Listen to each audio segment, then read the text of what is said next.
ఈరోజు ఒక బీసీ నాయకులే కాదండి, ముందు నుంచి పార్టీలో ఉండి ఎంతో కృషి చేస్తూ వారి యావత్ శక్తిని పార్టీ కోసం పెట్టి పనిచేసిన వాళ్ళు ఎందరో ఉన్నారు. అది బీసీ కాదు, ఇంకోటి కాదు, ఏ కుల మత వర్గాన్ని మనం ఈరోజు చెప్పుకోవాల్సిన పని లేదు. ఎందరో ఉన్నారు. టీడీపీ పార్టీకి కులాలతో మతాలతో అసలు ముందు నుంచి సంబంధం లేదు. అందరు వ్యక్తులు వాడికి సమానమే. అయితే ఈరోజు కేవలం ఎన్నడూ ఒక బీసీగా, ఒక మహిళగా, ఒక రజక కుల ప్రతినిధిగా చట్టసభల్లో లేరు. ఈరోజు వారిని గుర్తించాల్సిన అవసరం ఉంది. మన ప్రజల్లో 4% ఉన్న వారిని గుర్తించి చట్టసభల్లోకి తీసుకురావాల్సిన అవసరం ఉంది అని చంద్రబాబు నాయుడు గారు దృఢ నిశ్చయించుకున్నారు. అందులో భాగంగా ఈ అవకాశం నాకు దక్కిందే గాని ముందు నుంచి కృషి చేస్తున్న నాయకుల్ని కాదని నాకు ఇవ్వాల్సిందిగా వారి ఆలోచన కాదు. ఖచ్చితంగా ఇది అధిష్టాన నిర్ణయం.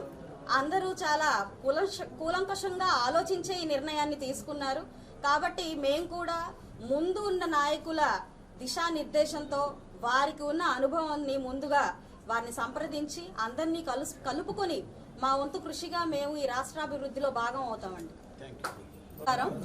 నేను మీ మాధవి, గుంటూరు పశ్చిమ నియోజకవర్గం. ఈరోజు ఒక బీసీ మహిళగా నన్ను గుర్తించి, అందున ఒక రజక కులానికి చెందిన ఒక ఆడపడుచుగా నన్ను గుర్తించి ఇంతటి సదావకాశాన్ని నాకు ఇచ్చినందుకు నారా చంద్రబాబు నాయుడు గారికి, అన్న లోకేష్ అన్నకి, మరియు కూటమి సభ్యులైన, కూటమి నాయకులైన పవన్ కళ్యాణ్ గారికి, మోడీ గారికి కృతజ్ఞతలు. ఈరోజు రాష్ట్రంలో ఎన్నో సమస్యలు ఉన్నాయి. అభివృద్ధి అనేది ఎంతో వెనకబాటుతనంలో ఉంది. ఇవన్నీ గమనించి ఏదైనా నా వంతుగా కృషి చేద్దాము అని నేను ఇలాగా రాజకీయ రంగప్రవేశం చేయడం జరిగింది. ఈరోజు ఇక్కడ ఎంతో మంది బీసీ సోదరుమణులు ఉన్నారు. నా రజక సోదరీమణులు నన్ను అభినందించడానికి, ఆశీర్వదించడానికి వచ్చారు. వారందరికీ పేరు పేరున పాదాభివందనాలు తెలియజేసుకుంటున్నారు. రాష్ట్ర అభివృద్ధి లక్ష్యంగా, ప్రజల సంక్షేమమే ధ్యేయంగా ఈరోజు నారా చంద్రబాబు నాయుడు గారు ఒక కూటమిగా ఏర్పడి ప్రజా శ్రేయస్సు కోసం నడుం బిగించారు. అందులో నా వంతు ప్రయత్నంగా నేను సదా వారికి వెన్నుదన్నుగా ఉంటాను.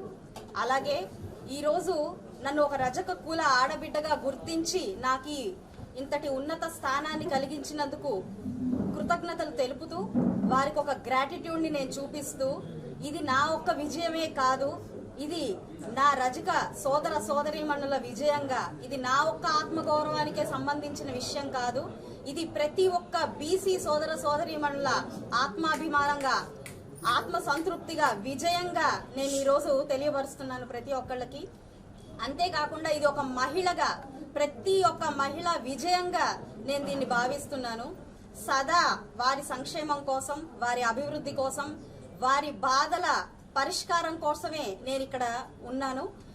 ప్రతి ఒక్కరి గొంతు నా గొంతు చేసుకొని చట్టసభల్లోకి వెళ్ళి వారి తరపుగా నేను మాట్లాడతాను.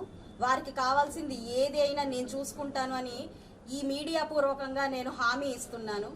సేవ ఒక్కటే మార్గం, సేవ ఒక్కటే ధ్యేయంగా నేను ఈరోజు అందరి ముందుకు వచ్చాను. రాజకీయ రంగం మాకు ముందుగా ఎప్పుడు మాకు రాజకీయ రంగం తెలీదు. అయినా కూడా ఈరోజు నేను ముందుకు వస్తున్నాను అని అంటే కేవలం ప్రజా సంక్షేమం, ప్రజా అభివృద్ధే లక్ష్యంగా వస్తున్నాను. ఇందుకు ఏమి కోల్పోవాల్సి వచ్చినా, ఏమి నేను వదులుకోవాల్సి వచ్చినా సిద్ధంగా ఉన్నాను. ఖచ్చితంగా మన రాష్ట్ర అభివృద్ధి జరిగి తీరుతుంది. ప్రతి ఒక్కరూ సరైన నిర్ణయం తీసుకోవాల్సిందిగా విజ్ఞప్తి చేస్తున్నాను. ప్రగతిలో భాగమయ్యే వాళ్ళని, ప్రజలని ప్రగతి బాట పట్టించే వాళ్ళని మాత్రమే ఎన్నుకోవాల్సిందిగా కోరుకుంటున్నాను. అలాంటి వ్యక్తులలో, అలాంటి నాయకుల్లో ముందు ఉండేవారు మన నారా చంద్రబాబు నాయుడు గారు. ఆయన ఆదర్శాలు, సిద్ధాంతాలు, సూత్రాలు మనందరికీ తెలియనివి కాదు. అలాంటి నాయకులు ఈరోజు రాష్ట్రానికి ఉండడం ఎంతో ముఖ్యం. ఆ నాయకత్వంలో నేను ఒక చిన్న సమిధగా, ఒక చిన్న ప్రతినిధిగా ఈరోజు నేను ముందుకు వస్తున్నాను. అంతటి నాయకత్వం నా మీద గొడుగుగా ఉన్నప్పుడు నేను మీకోసం ఎంత చేస్తానో ఒకసారి ఆలోచించుకోండి. ప్రతి ఒక్కళ్ళు సైకిల్ గుర్తుకు మీ ఓటు వేయండి. మన రాష్ట్రాన్ని, మన ఈ నియోజకవర్గాన్ని ప్రగతి బాటలో పరిగెత్తించాల్సిందిగా నేను కోరుకుంటున్నాను. ఇందుకు నా ప్రతి ఒక్క బీసీ సోదర సోదరిమణుల్ని, నా రజక సోదరి సోదరిమణుల్ని నాకే మద్దతు ఇవ్వాల్సిందిగా నేను కోరుకుంటున్నాను. మీడియా పూర్వకంగా వారి సమస్యలే లక్ష్యంగా నేను పనిచేస్తాను అని నేను హామీ ఇస్తున్నాను. ఇందులో ఏ వర్గానికి చెందిన వారైనా ఖచ్చితంగా వ్యాపార రంగం కావచ్చు, ఎంప్లాయీస్ కావచ్చు, డాక్టర్స్ కావచ్చు, రంగం ఏదైనా సరే మీరు సరైన నిర్ణయం తీసుకోవాల్సిందిగా నేను వినయించుకుంటున్నాను. మా నాన్నగారు ఒక గవర్నమెంట్ ఎంప్లాయీ, క్యాట్ ఉద్యోగి. ఎంప్లాయీస్ పడే బాధలు, వారు కోరుకునే చిన్న చిన్న విషయాలు, చిన్న చిన్న కోరికలు నాకు చాలా బాగా తెలుసు.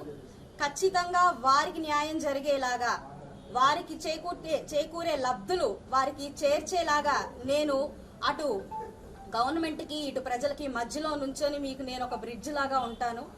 ఖచ్చితంగా మీ సమస్యలే నా సమస్యలుగా నేను భావిస్తూ మీ ప్రగతి కోసం నేను పాటుపడతాను.